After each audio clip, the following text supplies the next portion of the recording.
Welcome to CAS Aviation Deep Dive number 7. Number 7 already, huh? Time flies when you're talking aviation, I guess. Yeah, Today we're going to be taking a look at some pretty big moves from some major players in the industry. sounds interesting. What have you got for me? Well, let's start with Boeing. They're trying to ramp up production of the 787 Dreamliner, aiming for 7 planes a month by the end of the year. 7 a month? That's ambitious, isn't it? Definitely. Especially because they're only at 5 a month right now. Huh. But there's a lot of demand for these wide-body aircraft, particularly for international travel. Makes sense, but I'm sure they're running into some snags along the way. You're absolutely right. One of the things they're dealing with is a shortage of heat exchangers. Heat exchangers, those aren't exactly the first thing that comes to mind when you think about airplane production. I know, right? But they're critical components.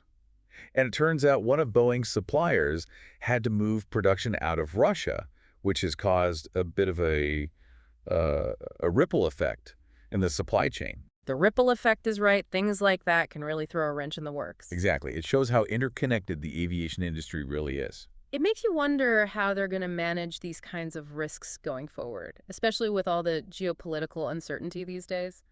Couldn't agree more. That's definitely something to keep in mind. But, it's not just supply chain issues they're facing. Oh. What else is going on? They're also having some delays with seat certification. Seat certifications. What's the holdup there? It seems like certifying these new seat designs, especially those with more complex features, can be a really lengthy process. Like, what kind of features are we talking about? Well, take Lufthansa, for example. They're waiting on those new business class suites with closing doors. Turns out those doors are a bit tricky to certify. Ah, I see. So even if the plane is ready to go, it's stuck on the ground until those seats get the green light. Precisely. It highlights the complexity of aircraft design and production. For sure. Every detail has to be scrutinized. Now, what about other manufacturers? What are they up to? Well, Cathay Pacific has been making some waves. They've put out a request for proposals for new wide-body aircraft to both Boeing and Airbus. Wow, hedging their bets, huh? What are they looking at? They're considering A350s, B787s, and even more B777Xs. It's like they're at the world's fanciest aircraft dealership. They're definitely not limiting their options. They must have some pretty big plans in the works. Oh, they do. They've committed to spending almost $13 billion on upgrades over the next 7 years. That's a lot of money. They must be pretty confident about the future. And with the recent opening of the 3rd runway at Hong Kong International, they're in a prime position to become a real global player. Absolutely. This is strategic thinking at its finest. But think about this. The planes they order today won't be delivered until 2030. That's 7 years. That is a long time. Shows you how far ahead these airlines have to plan. It really makes you think about the long game, doesn't it? Absolutely. But speaking of airlines with challenges, let's talk about SpiceJet. Oh, yes. The Indian low-cost carrier. They've had a rough go of it lately. What's happening there? Well, they've had a lot of their aircraft out of service, putting a real strain on their operations. So what have they done? They've finally reactivated one of their Boeing 737 MAX aircraft and resumed operations with it.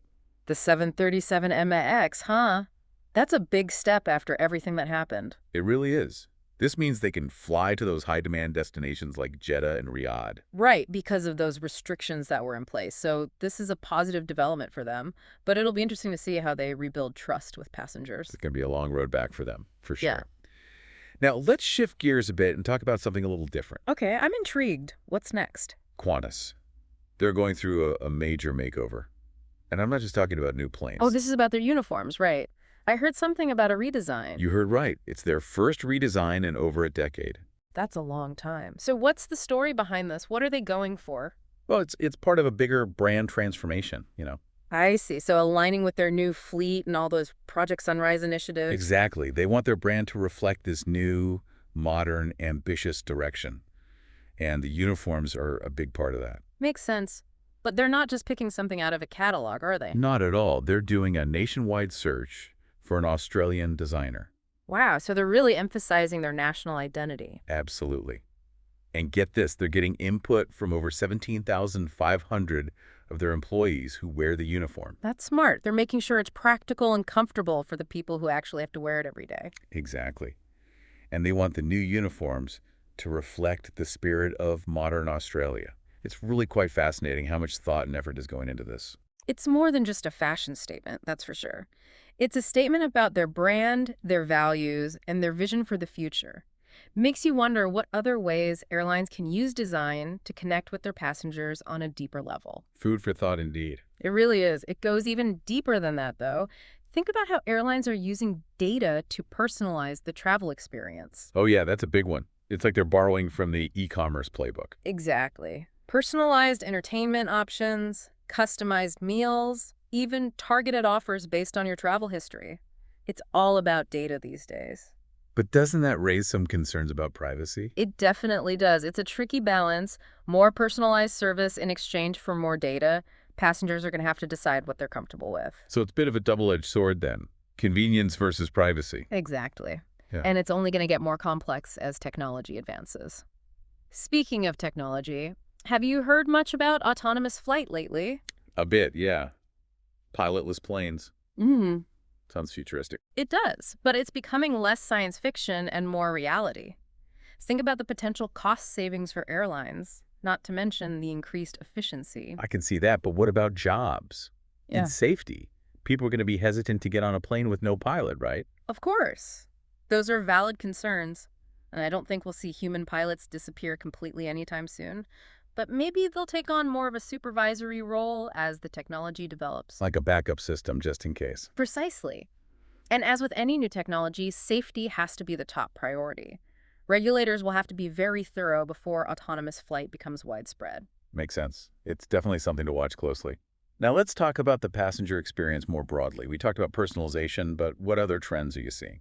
Wellness and well-being are becoming a big focus. Oh yeah, I've seen that. In-flight yoga, meditation apps, healthier food options. It's like they're trying to turn those long flights into a spa day. In a way, yes. It's about recognizing that flying can be stressful and offering ways to mitigate that. People want to arrive at their destination feeling refreshed, not exhausted. It's a smart move. People are prioritizing wellness in every aspect of their lives these days. Absolutely. Travel should be no different. I wonder, what kind of wellness amenities would you like to see in the future? That's a good question. I'll have to think about that. But let's not forget about one of the biggest challenges facing the industry: sustainability. How can airlines grow without harming the environment? That's the big question, isn't it? And one with no easy answers. But there are some promising solutions on the horizon. Like what? Sustainable aviation fuels, for one. Mhm. SAFs have the potential to significantly reduce emissions. So why aren't we using them already? Well, they're not widely available yet, and they're more expensive than traditional jet fuel. But the industry is working on scaling up production and making them more cost-effective. What about electric or hydrogen-powered planes? Are those a possibility? They are, and they hold a lot of promise for the future. Electric planes are already being used for short flights, and research is ongoing for larger aircraft. Hydrogen power is another avenue being explored. So it sounds like there's a lot of innovation happening in the sustainability space. There is, but technology alone isn't enough. We also need to look at changing behaviors and adopting more sustainable practices across the industry. What do you mean by that? Reducing waste, optimizing flight routes, and maybe even encouraging passengers to consider alternatives to flying when feasible. So it's a multifaceted approach, Yeah. a combination of technology, behavior change, and collaboration across the industry. Exactly. It's going to take a collective effort to make aviation more sustainable. But I believe we can get there. Well, I'm glad to hear that there's hope for a greener future for aviation. This deep dive has been really enlightening. It's amazing to see all the innovations and trends shaping the industry. It's an exciting time to be involved in aviation, that's for sure. But we've only scratched the surface today. That's true. But I think we've given our listeners a lot to think about. Hopefully so. It's important to stay informed and engaged, to keep asking questions and considering the impact of our choices. Absolutely. The future of aviation depends on all of us. You know, it's really incredible to think about how much has changed just in the last few decades. It is, and it makes you wonder what the next few decades will bring. Well, we've talked about some of the possibilities, haven't we? Sustainable fuels, autonomous flight, personalized experiences. Yeah, but it's not just about the technology, is it? It's also about the people. Absolutely. The people who design, build, operate, and maintain those incredible flying machines, and of course, the people who fly in them. It's a global effort, really. Millions of people working together to connect the world. And it's a reminder that even with all the advancements, aviation is still fundamentally about human connection.